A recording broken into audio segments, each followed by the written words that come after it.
Welcome to my channel railway अड्डा के किसी। दोस्तों, आज टॉप 40 इम्पोर्टेंट जीके का सेकेंड क्लास है। जिन्होंने फर्स्ट क्लास नहीं देखी है वे प्लेलिस्ट में जाकर ज़रूर देख ले। इस वीडियो से आपको अगले कोई भी एग्ज़ाम आप जाने दे रहे हैं तो उसमें ज़रूर से ज़रूर फ़ायदा होगा। और अंत तक, वीडियो के अंत तक बने रहे। जो भी चैनल पर हमारे नए आए हुए हैं वे चैनल को सब्सक्राइब कर ले और बेल आइकन को ज़रूर दबा दें, जिससे आपको सबसे पहले नोटिफिकेशन मिल जाएगा। और आज का टॉप 40 में पहला प्रश्न को लेते हैं। जैसे प्रश्न आया है कि भारत का राष्ट्रीय गीत वंदे मातरम कहाँ से लिया गया है।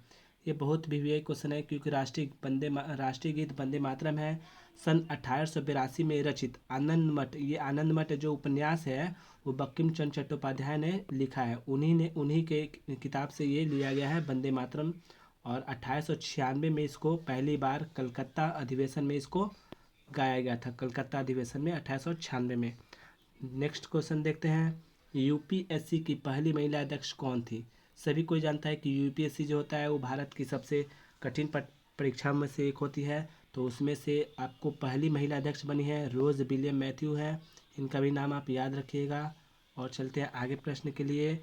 किस संविधान संशोधन के द्वारा मत देने की न्यूनतम आयु 18 वर्ष की गई थी। यानी कि आप वोट दीजिएगा, जब तक 18 वर्ष नहीं होगा तब तक आप वोट नहीं दे सकते। तो ये 61वां संविधान संशोधन 1989 के तहत इसको जोड़ा गया था। नेक्स्ट क्वेश्चन है, टीटी काका झील कहाँ पर स्थित है। ये सभी क्वेश्चन जो है एग्जाम में पूछा गया है, वही क्वेश्चन हम लोग लेके आए हैं। तो टीटी काका झील जो है वो पेरू और बोलीविया पे है, दोनों देश है। यहाँ पे आपको मिलेगा टीटी काका। पेरू देश की राजधानी जो है ये भी याद रखिएगा, लीमा है। इसकी राजधानी भी कितना बार एग्जाम में पूछ चुका है। और नेक्स्ट क्वेश्चन है, सॉरी दोस्तों, ये फिर क्वेश्चन आ गया है यहाँ से। हाँ, यहाँ पे नेक्स्ट क्वेश्चन है, उच्च न्यायालय की पहली महिला न्यायाधीश कौन थी। उच्च न्यायालय, उच्चतम न्यायालय है, सुप्रीम कोर्ट है। सुप्रीम कोर्ट में जब थी तो पहली महिला न्यायाधीश जो बनी थी वो आपको मीराबाई फातिमा है। मीरा, देखिए आपको लिख के बता दे रहे हैं, जैसे कि देख सकते हैं यहाँ पे मीरा शाही फातिमा जी हैं। इन्होंने सुप्रीम कोर्ट की पहली महिला न्यायाधीश का पद संभाला था। और आगे क्वेश्चन है, तुलबुल परियोजना किस नदी पर है। तुलबुल परियोजना जो है झेलम नदी पे है, जम्मू कश्मीर में। ये भी याद रखिएगा आप। प्रथम भारतीय डाक टिकट कब और कहाँ छापा गया था। तो पहला जो डाक टिकट था वो जुलाई 1854 में कलकत्ता में आपको ये छापा गया था, याद रखिएगा। ये कल का क्वेश्चन दोबारा आ गया है दोस्तों, आप लोग को याद होगा, कल का वीडियो आप देखे होंगे तो ये क्वेश्चन को। क्योंकि विश्व में ऐसी कौन सी झील है जो प्रत्येक 12 वर्ष में मीठे और खारे जल में परिवर्तित होती रहती है। वो तिब्बत का है उरुत्सो झील। कल ही हम ये क्वेश्चन को कराए थे और आज भी आ गया है। भीमराव अंबेडकर का जन्म स्थान कहाँ है। ये याद रखिएगा आप लोग, मध्य प्रदेश का मऊ है। मध्य प्रदेश में जो है वहाँ पे एक मऊ देश जगह है, वहाँ पे उनका जन्म हुआ था। भारत में सर्वाधिक वर्षा वाला स्थान कौन सा है। तो ये मासिनराम है, यहाँ मेघालय में आपको है, ये याद रखिएगा। आगे देखते हैं, संविधान सभा ने राष्ट्रीय ध्वज के डिजाइन को कब स्वीकृति प्रदान की थी। संविधान सभा जो है वो राष्ट्रीय ध्वज को अपनाया था 22 जुलाई 1947 को। ये भी याद रखिएगा, बहुत बार पूछता है संविधान सभा ने राष्ट्रीय ध्वज को कब स्वीकृत किया था। नेक्स्ट क्वेश्चन चलते हैं, कोहिनूर हीरा कहाँ से प्राप्त हुआ था। कोहिनूर हीरा जो है दोस्तों गोलकुंडा की खान से प्राप्त होता है, ये भी आप जानते ही होंगे। किस क्षेत्र को विश्व की छत कहा जाता है। किस क्षेत्र को, पामीर के पठार को रूफ ऑफ द वर्ल्ड भी कहा जाता है, ये भी याद रखिएगा, बहुत बार एग्जाम में ये पूछ चुका है। पोलो खेलते समय किस भारतीय बादशाह की मृत्यु हुई थी। ये गुलाम वंश के संस्थापक हैं कुतुबुद्दीन ऐबक। इन्होंने ही गुलाम वंश की स्थापना की थी। दिल्ली का पहला जो वंश था वो कुतुबुद्दीन ऐबक का ही गुलाम वंश है। और आगे क्वेश्चन है, सीमांत गांधी के नाम से किसे जाना जाता है। कभी कभी इसका इंग्लिश भी पूछ देता है। सीमांत गांधी को फ्रंटियर गांधी भी कहा जाता है, याद रखिएगा ये भी। ये खान अब्दुल गफ्फार खान है, ये बहुत ही अच्छे आदमी थे। यहाँ पे नेक्स्ट क्वेश्चन है, यूनिसेफ का मुख्यालय कहाँ है। तो यूनिसेफ का मुख्यालय न्यूयॉर्क में है दोस्तों, अमेरिका न्यूयॉर्क में है। और रामकृष्ण मिशन की स्थापना किसने की थी। तो स्वामी विवेकानंद ने की थी, ये भी याद रखिएगा। ये एनटीपीसी में कितनी बार पूछ चुका है। किस देश को उगते हुए सूर्य की भूमि कहा जाता है। तो ये जापान, जापान देश को जो है उगता हुआ सूरज की भूमि कहा जाता है जापान को।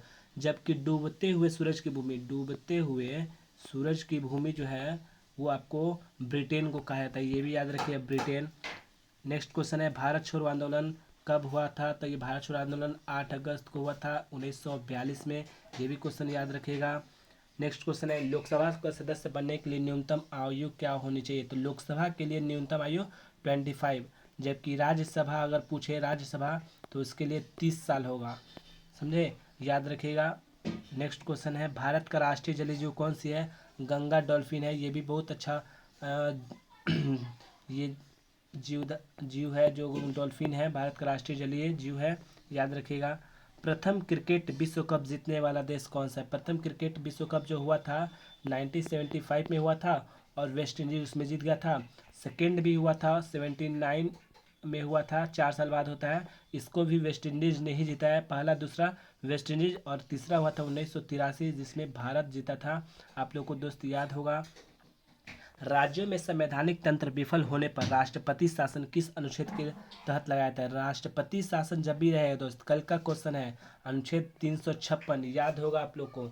जबकि देश में राष्ट्रीय आपातकाल लगेगा, जो राष्ट्रीय आपातकाल वो 352 के तहत लगेगा और वित्तीय आपातकाल 360 के तहत लगेगा दोस्तों, ये याद रखिएगा। कल का क्वेश्चन फिर आ गया, 6 वर्ष से 14 वर्ष के बच्चों तक के शिक्षा का अधिकार जो है मूल अधिकार माना जाएगा 21 अनुच्छेद 1 के तहत, ये भी याद रखिएगा। अनुच्छेद 21A, चंद्रमा पर मानव को पहुंचाने वाला प्रथम अंतरिक्ष यान का कौन था? तो चंद्रमा पर जो मानव को पहुंचाया था वो पहला अंतरिक्ष यान अपोलो 11 था। इससे ही गए थे आपको क्या मानव जो गए थे, नील आर्मस्ट्रांग, नाम सुने ही होंगे नील आर्मस्ट्रांग। ये जो थे आपको चंद्रमा पर कदम रखने वाले पहले इंसान जाने जाते हैं। और दूसरा इंसान जो पूछ देगा कभी मान लीजिए तो उनका भी नाम याद रखिएगा, बज एल्ड्रिन, बज एल्ड्रिन थे, ये भी याद रखिएगा। और नेक्स्ट क्वेश्चन है, आईएमएफ का मुख्यालय कहाँ है? तो आईएमएफ का मुख्यालय जो है आपको वाशिंगटन डीसी में है। आईएमएफ पूछे या वर्ल्ड बैंक पूछे, WB वर्ल्ड बैंक, ये दोनों का है वाशिंगटन डीसी में, इसको जरूर याद कीजिएगा। और रेबिस के टीके की खोज किसने की? तो रेबिस का टीका की खोज लुई पास्चर ने की थी। या दूध का पास्चुराइजेशन, दूध का जो पास्चुराइजेशन होता है, दूध को हम लोग जो पास्चुराइजेशन करते हैं वो लुई पास्चर ने ही इसको किया था, खोजकर्ता के रूप में जाना जाता है। सुप्रिया झील कहाँ पर स्थित है? सुप्रिया झील जो है अमेरिका और कनाडा के बीच में है, बहुत अच्छा। भारत का नेपोलियन किसे कहा जाता है? तो दोस्तों भारत का नेपोलियन जो है वो समुद्रगुप्त को कहा जाता है, आपको याद है, गुप्त वंश में है समुद्रगुप्त, उन्हीं को भारत का नेपोलियन कहा जाता है। जबकि भारत का हिंदू नेपोलियन पूछेगा, हिंदू नेपोलियन, तो आप याद रखिएगा स्वामी विवेकानंद को कहा जाता है, स्वामी विवेकानंद को याद रखिएगा, स्वामी विवेकानंद को हिंदू नेपोलियन के नाम से जाना जाता है। स्वाइन फ्लू किस विषाणु से फैलता है? स्वाइन फ्लू है, स्वाइन फ्लू को एस से लिखेंगे तो H1N1 होगा।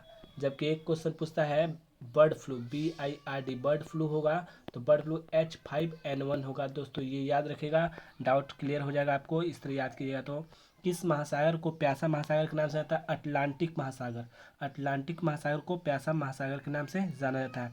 ये ऐसा महासागर है जो एस, अंग्रेजी का एस लेटर होता है उसके आकार का है, बहुत बार एग्जाम में पूछा है एस आकार के आकृति कौन सी महासागर है? तो अटलांटिक महासागर, याद रखिएगा। सवाना घास के मैदान कहाँ है? तो सवाना अफ्रीका, सवाना कहाँ है? अफ्रीका, सवाना घास का मैदान अफ्रीका में है। गोबी मरुस्थल कहाँ है? तो मंगोलिया में है। और रेगिस्तान का जहाज किस जानवर को होता है? ये सभी को याद होगा क्योंकि ये इसका जवाब जो होगा ऊँट होगा। रेगिस्तान का जहाज किसको कहते हैं? ऊँट को कहते हैं। और सत्यार्थ प्रकाश किसने रचना की है? तो सत्यार्थ प्रकाश के रचयिता जो है स्वामी दयानंद सरस्वती, आर्य समाज जो है, आर्य समाज इनके संस्थापक माने जाते हैं। आर्य समाज संस्थापक स्वामी दयानंद सरस्वती ने 1875 में किया था, ये भी याद रखिएगा, बहुत बार एग्जाम में पूछा कि कब किए थे, तो 1875 में। और जब ये किए थे उस समय लाहौर में इसका मुख्यालय था, लाहौर में जो अभी पाकिस्तान में है, याद रखिएगा दोस्तों।